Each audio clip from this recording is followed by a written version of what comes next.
Bom, Shabbat Shalom a todos. Vamos iniciar o estudo de início de Shabbat. Shabbat Shalom aos irmãos que chegaram agora. Uma ótima noite. Pode iniciar, Rabino. Shabbat Shalom. Shabbat Shalom a todos. Hoje eu estava pedindo ao Deus bendito que desse um tema para trazer para os irmãos. Nós temos estudado vários assuntos, mas eu vi a necessidade de esclarecer para os irmãos que estão aqui, que vocês possam usar essa informação também para aqueles que ainda não as têm, para os seus demais irmãos, né? E para iniciarmos, eu convido vocês a abrirem a Bíblia de vocês em Josué, no capítulo 23, no versículo 6. Me parece que tem alguém aí com equipamento aberto, o som aberto, está dando microfonia. Muito bem, prestem atenção aí. Vamos lá. Esforçai-vos, pois, muito para guardar e fazer tudo o que está escrito no livro da lei de Moisés, sem vos desviar dele nem para a direita e nem para a esquerda, para que não vos misturei com estas nações que ficaram convosco, nem façais menção, nem jureis pelo nome de seus deuses, nem os sirvais, nem vos inclineis a ele. Aqui nós vemos que o eterno Deus, Jeová dos Exércitos, ele dá um conselho a Josué. Esforça-te para cumprir tudo que está escrito no livro da lei que Moisés escreveu. Aqui nós temos dois aspectos que eu gostaria de colocar para vocês. O primeiro aspecto: tudo que tinha que ser escrito, tudo que tinha que ser determinado, foi escrito. Aquela história que foi criada depois da Babilônia, que Josué recebeu uma lei oral, que essa lei oral tinha como propósito explicar como guardar a lei, é uma mentira. Porque é bem claro o texto, bem específico. Ele tinha que se esforçar, porque não é fácil cumprir os mandamentos. Por quê? Junto com o povo de Israel, saiu outras nações. Essas pessoas tinham seus deuses. E aqui ele orienta: não se misture com essas nações, nem façam menção nos seus deuses. Houve essa preocupação da parte do Senhor. O que significa isso? Nós vivemos hoje no mundo cristão, vamos falar assim. Nós vivemos no mundo cristão que existe mais de 100 mil organizações intituladas cristãs. O movimento messiânico, ele começa nos anos 70, e que era Jesus para os judeus. O propósito era levar Jesus à comunidade judaica. Ele nasce dessa forma. Nos anos 80 e 90, ele tem esse propósito. A partir de 90, começa a disseminar entre as igrejas reformadas missões judaicas. E essas missões judaicas, elas tinham o propósito de levar o judeu para a igreja. Porque as igrejas acreditavam que elas eram portadoras da verdade. Posteriormente, as igrejas perceberam que não deu certo. E aí eles acabaram com essas missões. Aqui em São Paulo, a Metodista, a Batista, eles tinham, né, em suas igrejas, lá na capital, no centro, missões, com o propósito de levar os judeus para as suas igrejas. Porém, o que aconteceu? Não deu certo. E aí, cada movimento começou a seguir o seu caminho. Nos últimos 5 anos, ou talvez 10 anos, houve uma revoada de ex-pastores que começaram a trilhar o caminho da igreja messiânica. E essas congregações messiânicas, igrejas messiânicas, congregações messiânicas, de repente foram adotando costumes do judaísmo. Aí adotaram o nome de judaísmo messiânico e judaísmo nazareno, porque começou a divisão. Hoje, não sei dizer a quantidade de congregações, que cada dia aparece uma, porém, a maioria delas que surgem focadas dentro do judaísmo e da tradição do rabinato do judaísmo. Porém, a maioria deles esqueceram dessa importante orientação que era para se esforçar para guardar tudo que havia sido escrito por Moisés. Moisés escreveu, mas foi inspirado por Deus. Não é lei de Moisés. Moisés não tem leis. As leis que ele transcreveram foram leis dadas a ele pelo Criador. E aí o que acontece? Esses movimentos messiânicos, que adotaram o nome de judaísmo messiânico e judaísmo nazareno, eles adotaram também a visão dos chamados nossos sábios. E quem são esses sábios? São rabinos antigos que escreveram orientações naquilo que é chamado Talmud. Porém, isso não é novidade alguma.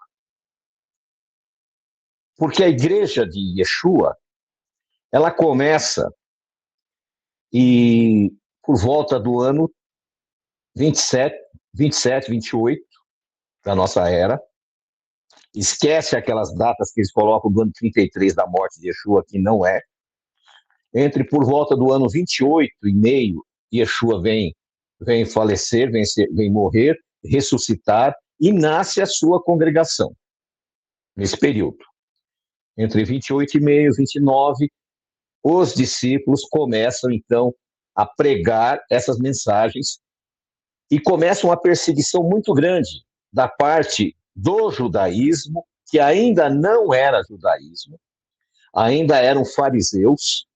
Eles só vão ter essa nomenclatura a partir da destruição do templo no ano 70. Eles começam a perseguir os seguidores de Yeshua. E esses seguidores de Yeshua são obrigados a se espalharem pelaquela região. E assim eles vão, desse ano, desse período, do ano 28, 29, até o ano 100, era uma congregação totalmente fundamentada nos ensinos da Torá, nos ensinos dos apóstolos e de Yeshua. João estava na ilha de Patmos, e lá na ilha de Patmos, ele escreve o Apocalipse. Ele já está beirando 100 anos de idade.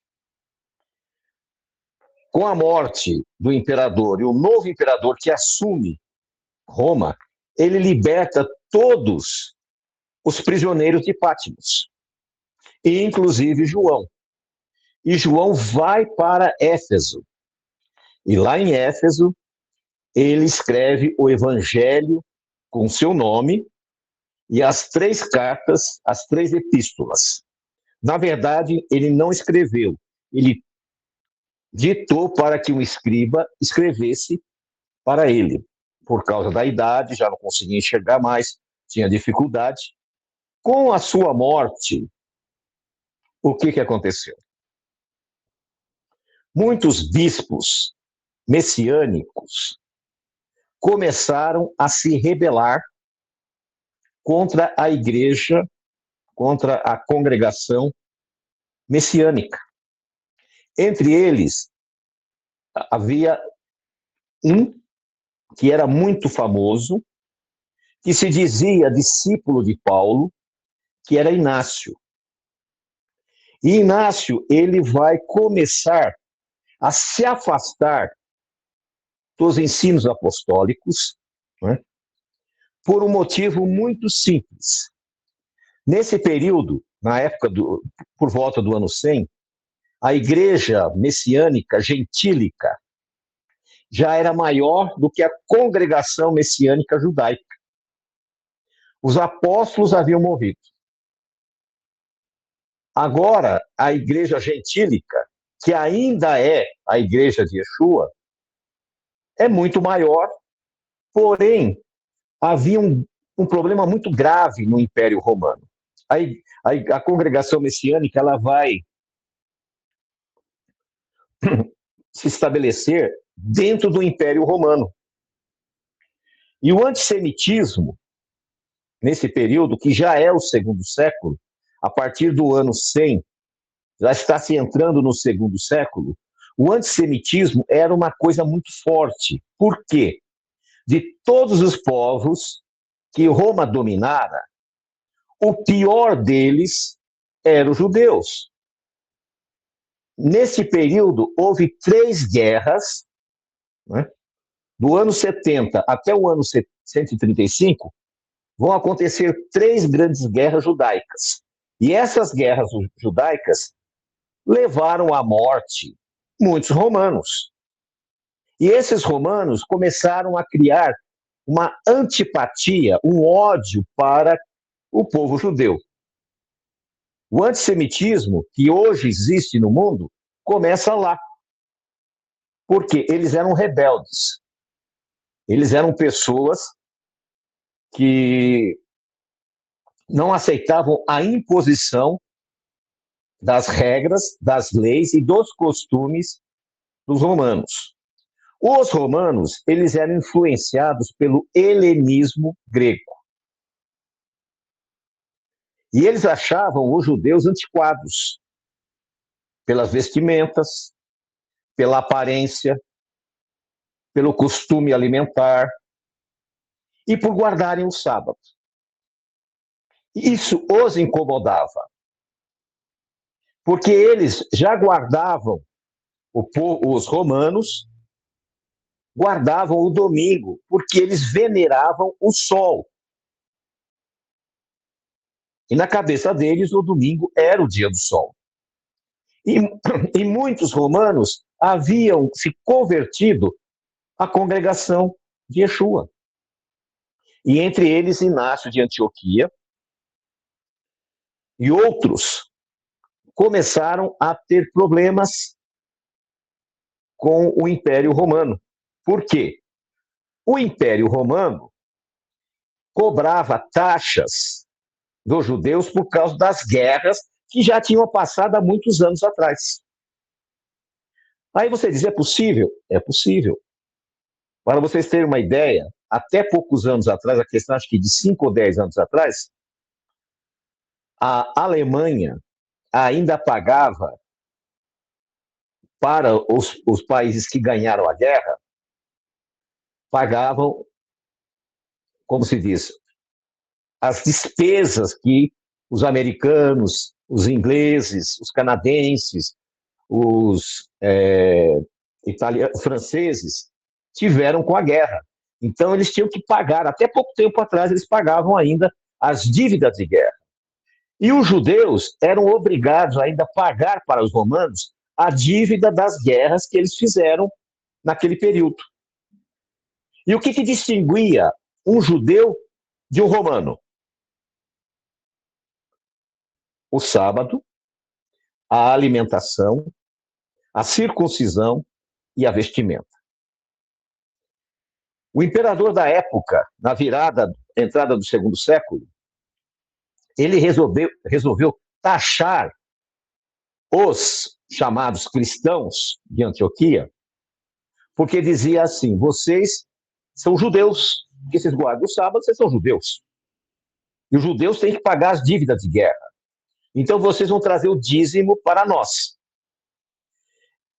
Com essa colocação, o que Inácio de Antioquia fez? Virou a chave. começou a guardar o domingo, liberou a alimentação da carne de porco e abandonou as festas bíblicas, adotando as festas romanas paganizadas como se fossem festas cristãs. Uma das festas bíblicas que eles mudaram foi a Páscoa. A Páscoa judaica, ela não tem um período fixo, ela varia. E eles estabeleceram um período fixo baseado na época de carnavales, da festa da carne de Roma. Depois de um período, era a Páscoa, então ficou estabelecido. Então eles mudaram. Inácio de Antioquia, que era uma congregação messiânica, mudou a questão da data da Páscoa, abandonou o sábado, começaram a comer carnes impuras, proibiram a circuncisão, porque eles não queriam ter nenhuma ligação com qualquer coisa que parecesse com o judaísmo. E isso fez com que muitas heresias começassem a ser introduzidas no movimento. Pouco tempo depois, no ano 107, Inácio de Antioquia é preso, ele é levado para Roma e ele morre no Coliseu. Lá no Coliseu, muitos judeus e judeus messiânicos e cristãos messiânicos morreram e foram perseguidos porque eles eram judeus. E por ser judeus, tinham que morrer, como acontece hoje, né? Porque você é judeu, você tem que ser destruído. O antissemitismo naquela época permaneceu porque havia uma profecia, exatamente lá no Éden, quando o Senhor disse: porém inimizade entre você e a mulher. E essa inimizade do mundo para com os seguidores da palavra, os seguidores, os filhos de Deus, permanecem durante todo esse tempo. E agora, no começo da virada do primeiro século, vão surgir várias heresias. Entre elas, Marcião de Sinop. Marcião de Sinop, ele introduziu na igreja, agora cristã, porque em Antioquia eles mudaram o nome. Antes eram messiânicos. Não queriam mais esse nome, porque esse nome estava ligado aos judeus. Aí eles adotaram o nome de cristãos, que é a mesma palavra. Messias e cristão é a mesma palavra, sendo que cristão é grego, Messias hebraico, que significa ungido. Só que eles mudaram para cristão. E Marcião, ele começou a introduzir uma heresia dizendo que o Deus da Bíblia hebraica, que ele ia chamar de Velho Testamento, que não tinha mais valor, porque o Deus do Velho Testamento fracassou, não conseguiu o seu objetivo. Então chamava-se velho, e o que é velho nós não temos que observar, nós não temos que guardar.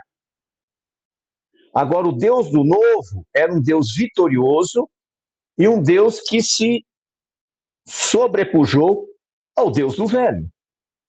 E ele introduziu outras heresias, e ele era tão herético que até a própria igreja vai excomungá-lo. Porém, as suas ideias permaneceram até hoje. E nas nossas Bíblias aparece a palavra Velho Testamento e Novo Testamento, quando, na verdade, o correto é Bíblia hebraica, e o novo, chamado Novo Testamento, é a continuidade da Bíblia hebraica.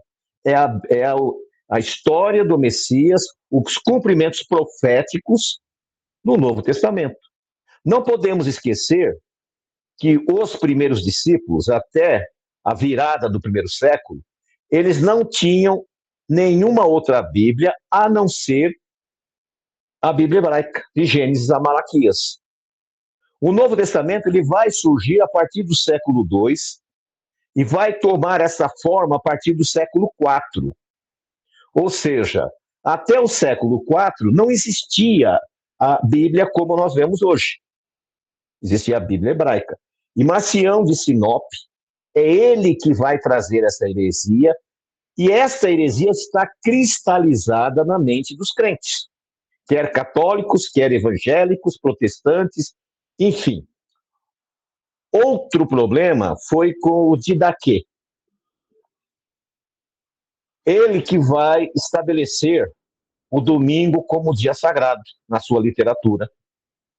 A proibição de não se comer alimentos impuros, né? Aquela noção de graça que a igreja cristã prega hoje, vem desse Didaquê. Existe uma epístola apócrifa de Barnabé, e ele também dá ênfase que o novo dia da guarda da nova aliança era o domingo. Então eles queriam se afastar por completo das raízes bíblicas da fé, abandonando totalmente o princípio que foi dado a Josué. Esforça-te, né, para guardar e fazer tudo que está escrito no livro da lei. Por sua vez, o agora judaísmo abandona a Torá. Tem apenas ela como uma base. Mas agora eles começam a usar os conselhos rabínicos de como observar. De repente, quando os evangelhos, as cartas de Paulo e o Apocalipse começam a aparecer como cânon sagrado, o que o judaísmo vai fazer? Vai começar a escrever o chamado Talmud, porque até então era oral. Aí que vai surgir o Talmud, com algumas versões, para competir com os evangelhos. Aí nós temos aqui 3 divisões.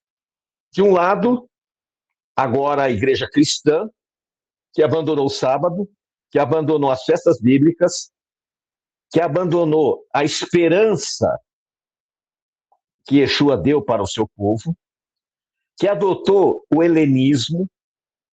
O helenismo, ele pregava a reencarnação, ele pregava a imortalidade da alma. Essas crenças que hoje são utilizadas pela igreja, elas não são novas, elas faziam parte do helenismo. Quem assistiu aquele filme O Gladiador vai se lembrar que no final do filme, o gladiador ele morre. E ele se encontra com a sua família num lugar chamado Campos Elíseos, um lugar florido, lindo, e ele vai caminhando. Aquela ideia de Campos Elíseos é o céu dos helenistas. Os helenistas acreditavam que as pessoas morriam aqui, iam para esse local aprazível e ali viviam para sempre. Esta visão foi adotada pela igreja, que a pessoa, ao morrer, ela vai para o céu. E ali ela vai encontrar com seus parentes, seus entes queridos, e ali ela vai conviver eternamente. Então, essas crenças, elas são crenças baseadas, influenciadas no helenismo, que foi um dos grandes problemas, né, que destruiu a igreja que acabara de nascer. Um outro fator foi também a hostilidade dos rabinos do judaísmo contra a comunidade judaica messiânica. E eles começaram a dizer: vocês não são judeus, porque nós somos judeus, porque rejeitamos Yeshua. Como vocês aceitaram Yeshua, vocês não são judeus. Então começa essa rivalidade, né? Depois, em virtude do aumento, como já falei aqui, da membresia gentílica, suplantando a membresia judaica, as crenças paganizadas dos gregos, aos quais eles introduzem dentro do movimento. E isso vai dar base para que no século IV, quando Constantino oficializa o nascimento da igreja, que ele deu o nome de católica, a palavra católica é universal, da Igreja Universal Cristã, ele vai adotar os fundamentos da igreja, inicialmente de Inácio, e as ideias daqueles pais da igreja, Jerônimo, Agostinho, né, e outros, se afastando por completo da base apostólica, a qual receberam de Yeshua. No Apocalipse, fala que a congregação, a igreja, iria ficar no deserto por muito tempo. E realmente ela ficou desde o século IV até praticamente agora. Por quê? Começa agora, do século IV até o século XV, a supremacia da Igreja Romana. Essa supremacia da Igreja Romana, ela tem um domínio político, militar, social e psicológico. No século XV, surge o que foi chamado de movimento protestante. As pessoas perderam a essência dessa palavra. A palavra protestante significa protesto. Protestar com alguma coisa. E não discordar. Lutero, ele não discordou do Papa, ele reconhecia que o Papa era o líder espiritual da igreja. O que ele era contrário era a venda de indulgências. Ele continuou acreditando que Maria permanecia virgem até a sua morte. Ele era um mariano. Os que vieram depois, Calvino, Zwinglio, né, e outros, não eram diferentes. Eles continuavam com as mesmas ideias do catolicismo, apenas trazendo outras heresias que eles acreditavam que faziam parte da fé original. Calvino acreditava em 5 teses, entre elas a predestinação. Calvino é o pai do presbiterianismo. E a predestinação, ele acreditava que pessoas eram predestinadas à salvação e outros eram predestinados à perdição. Aquele que era predestinado à perdição não tinha chance mais alguma. Então não tinha por que perder tempo com ele. Então ele vai introduzir essas ideias. Lutero trouxe 95 teses. Mas essas teses não eram para fazer com que a igreja retornasse à base apostólica. Não. Eles continuaram estabelecendo as mesmas regras, apenas protestando contra alguns princípios. Politicamente, para eles foram interessantes. O rei da Inglaterra queria casar-se novamente, como o catolicismo proibiu o divórcio. Ele se separou da Igreja Católica, criou a Igreja Anglicana. Aí nós temos a Igreja Anglicana, a Igreja Luterana, aí surge a presbiteriana, os batistas, os metodistas, que eram, na verdade, partidos políticos religiosos, que mantinham com Roma a mesma base, o mesmo fundamento. Nós estamos falando do século XV e XVI. No século XIX, aconteceu um fato muito interessante. Até 1850, mais ou menos, 1860, o mundo andava sobre cavalos, carruagens. De repente, surge o trem a vapor. Surge, as cidades começam a ser iluminadas. Nesse período, de 1800 e pouco, as pessoas dormiam às 6 horas da tarde, porque era tudo escuro. Eles jantavam e dormiam. Levantavam de madrugada, ao amanhecer. De repente começa a industrialização, começa os trens a vapor, começa a surgir os primeiros carros, já beirando o século XX. Aquelas pessoas, elas começam então a ficar apavoradas. É o fim do mundo.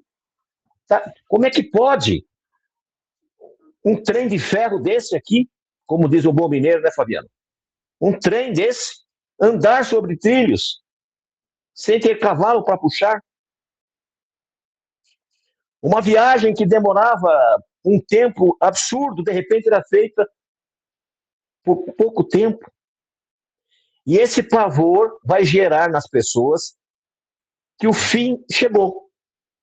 Aí vai nascer o movimento adventista, no começo do século XIX. 1844 tem a grande decepção. Aí aqueles que se decepcionaram ainda ficam juntos até 1860, que é o chamava Igreja de Deus. Eles não chamavam adventistas. Porém, surge uma profeta, chamada Ellen Gold White. Essa profeta não era novidade alguma, porque no meio dos cristãos haviam esse movimento que já era da época do primeiro e segundo século, que era o chamado montanismo. Montano era um bispo e ele tinha várias mulheres e elas eram profetas. Que é ali que vai nascer, então, uma base do que viria a ser no futuro o pentecostalismo. Nesse período, agora voltando aqui para os anos de 1850 e 60, nasce aí esse profetismo e aparecem outros supostos profetas, como Joseph Smith, que é o fundador dos Mormons. Logo surge o C.T. Russell, que vai fundar a Igreja Testemunha de Jeová. Todos com um problema, uma mentalidade só: é o fim do mundo. Dentro desse movimento da Igreja de Deus, eles se dividem porque um grupo não aceitava aquela mulher como profeta, Ellen White como profeta, não aceitavam. O outro grupo reconheceu ela como profeta. Como eles não eram a liderança total, eles mudam o nome, colocam o nome de Igreja Adventista, e esse outro grupo torna-se Igreja de Deus do Sétimo Dia. Nós já temos também, naquele momento, a Igreja Batista do Sétimo Dia, ali na Europa, na Inglaterra também, entre eles aí, naquele movimento todo. Quando chegou em 1900, também tem esse William Branham, esse é mais novo. Quando chegou em 1900, começa a surgir nos Estados Unidos, na Rua Azusa, um ex-escravo, ex-filho de escravo.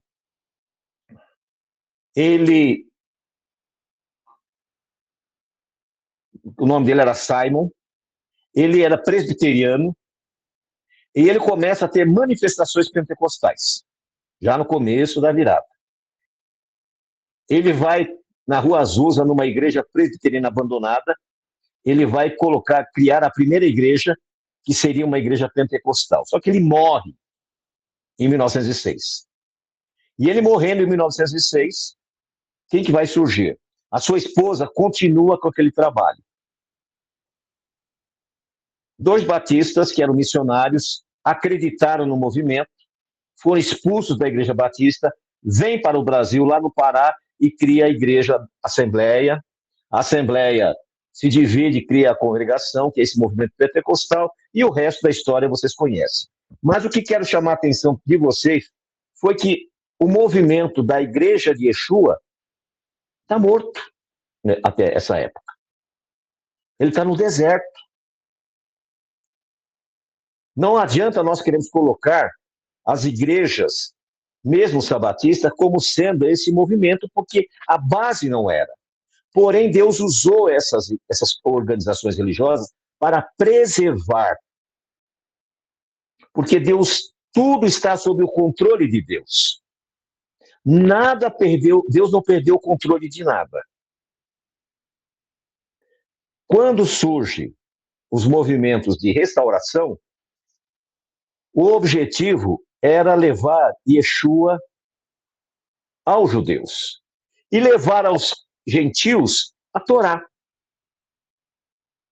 Infelizmente, alguns desses movimentos, como é natural, se afastaram dos princípios fundamentais, né? E hoje, a restauração escritural é para um pequeno grupo. E o que é uma restauração escritural? Nós restauramos alguns princípios que foram abandonados. Qual deles? O que o profeta Daniel, no capítulo 7, versículo 25, disse: e haverá um poder, né, que viria, mudaria os tempos, mudaria o calendário e as festas religiosas.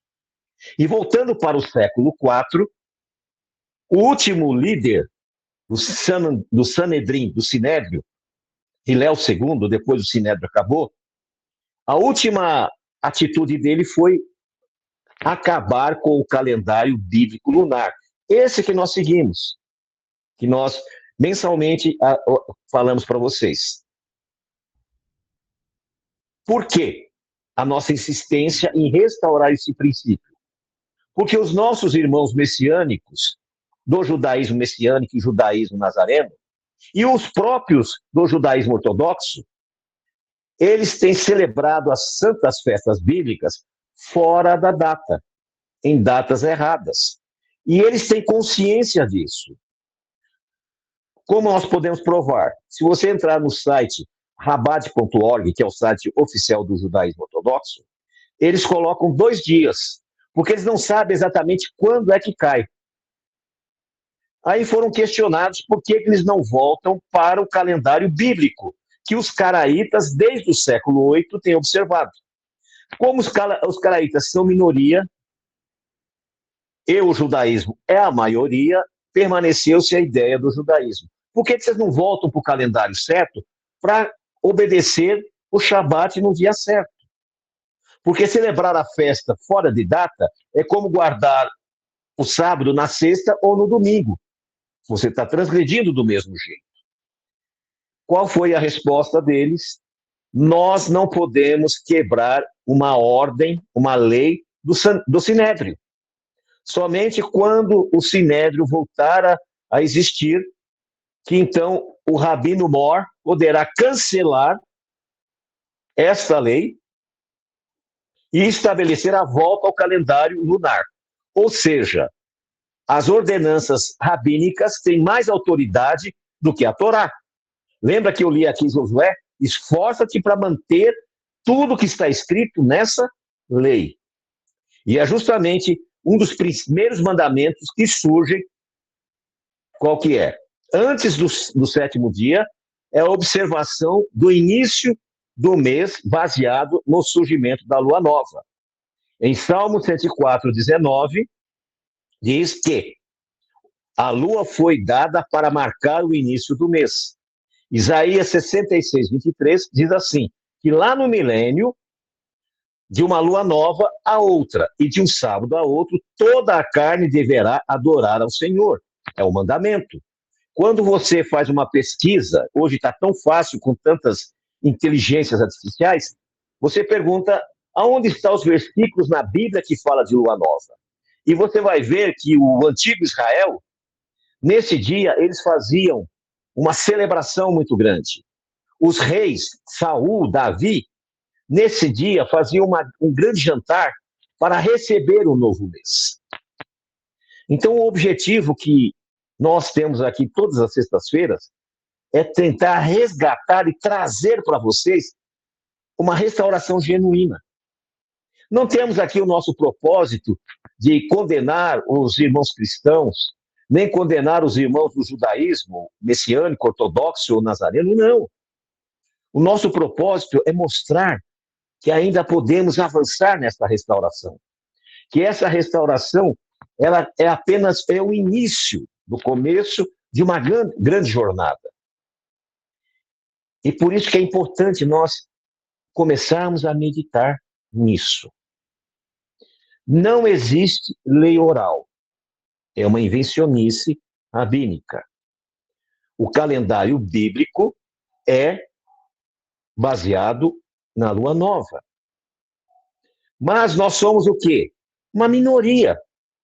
E a Bíblia fala que realmente nós somos uma minoria. O remanescente, o que sobrou. E eu não estou falando isso para nos vangloriar. Não estou falando isso porque eu agradeço a Deus pela vida de vocês, pela minha vida, de nós termos, né, sido resgatados. Entre nós aqui, nós temos alguns irmãos que já estão nessa caminhada, e vocês podem até conversar com eles, e você vai ver a diferença. Hoje, nós não seguimos as tradições dos homens. Jesus, Yeshua, em Mateus capítulo 15, versículo 3, diz o seguinte: vocês, fariseus, transgridem a Torá por causa dessas tradições. Em Mateus 23, Yeshua dá uma lista dos equívocos dos fariseus e daquela crença. E no versículo 33 ele diz assim: a vocês está reservado o inferno, o Sheol, o lago de fogo, ou seja, a perdição, porque vocês abandonaram o que foi dito a Josué, se esforçar para guardar a Torá, para criar leis para os homens. E se nós avançarmos para Marcos 7, nós vamos ver a repetição. Essas tradições são pecado. Quando chegamos em Apocalipse 2:9 e 3:9, Yeshua diz assim: estes aí se dizem judeus, mas não são. E aparece em português a expressão, são da sinagoga de Satanás. A palavra Satanás aqui não tem nada a ver com o diabo, com o capeta, com o capiroto, não. A palavra hebraica Satanás ou Satã significa opositores. E Yeshua está dizendo, esses aí são da sinagoga, da oposição da verdadeira sinagoga de Yeshua. Porque eles se colocaram contra os ensinos de Yeshua, eles se colocaram contra as verdades bíblicas para seguir tradições e costumes de homens. Eu não tenho dúvida nenhuma que eu sou a pessoa mais detestada do meio messiânico. Porque eu não prego contra eles, eu prego contra esses ensinos heréticos que foram colocados no movimento de techuvá, de restauração, tão novo, tão fraco, tão frágil. E hoje eu vejo as pessoas boas, iludidas, achando que por colocar um kippá, um talite, ele virou um judeu ortodoxo. Outro vai lá e inventa um apelido para ele, achando que esse nome é aquele nome que está lá em Isaías 56, que o Senhor diz que vai dar um nome melhor do que os filhos e filhas. Ou aquela pedra branca que está no Apocalipse, que Yeshua diz, eu vou te dar um nome que só você vai saber. Então nós vemos que é uma utopia essas crenças. Por isso que eu chamo vocês a pensar no que foi dito. O início da igreja de Yeshua, da congregação de Yeshua, foi cheio de heresias. E o final hoje está repleto de heresias. Eu não tenho nem coragem de assistir alguns vídeos de algumas pseudo-sinagogas messiânicas, que é um absurdo que eu vejo ali. São coisas fora do propósito. Estão totalmente fora da Torá. Porém, não cabe a mim julgá-los, mas cabe a mim ensiná-los, aqueles que quiserem aprender, a voltar para os princípios bíblicos. Como a Bíblia diz, lembra-te de onde caíste, arrepende-te e volta. Então, meus queridos, nós não precisamos nos judaizar. Nós não precisamos adotar tradições humanas. Nós precisamos fazer o que está escrito aqui. Esforçai-vos, pois, muito para guardar e fazer tudo o que está escrito no livro da lei de Moisés, sem vos desviar dele nem para a direita nem para a esquerda. E não vos misturem com estas nações. E hoje eu digo para vocês, não se misturem com essas religiões. Estas religiões, elas não estão trazendo luz. Naturalmente, elas hoje, financeiramente, são mais poderosas. Por quê? Tradições e costumes atraem as pessoas. E elas acham que por pertencer a uma suposta sinagoga judaica, eles vão ser um Silvio Santos da vida, um Safra, alguma coisa. A impressão que dá é essa. Porém, esse não é o caminho. O caminho que nós temos é voltar para a Torá, restabelecer as leis que foram abolidas e abandonadas, não trazer para a congregação princípios que já não se fazem mais. É uma grande fantasia essa história, é uma grande fantasia. Nós temos que observar o que em Atos 15, hoje não foi possível, nosso tempo está acabando, já o Google já vai cortar a nossa transmissão. Em Atos 15, foi necessário os apóstolos estabelecer regras, porque grupos de judaizantes entraram na congregação de Yeshua e começaram a impor todas aquelas crenças, crendices para o povo. E a Bíblia diz que a verdade vos libertará. Era isso que eu queria trazer para vocês hoje. Eu espero que eu tenha sido claro. Se tiverem dúvidas, estou à disposição para tentar responder. Que o Deus bendito visite todos vocês.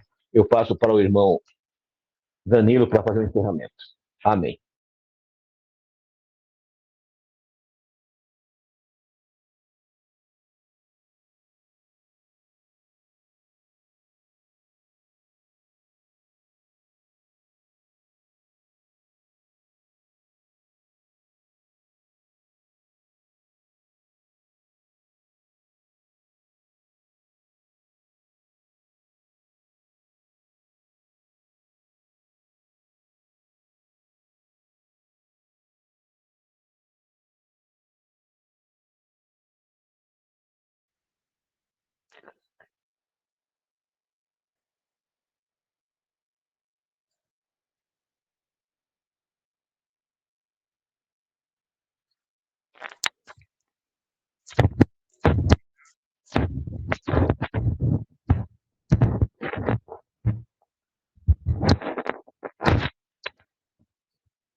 Que o Senhor te abençoe e te guarde.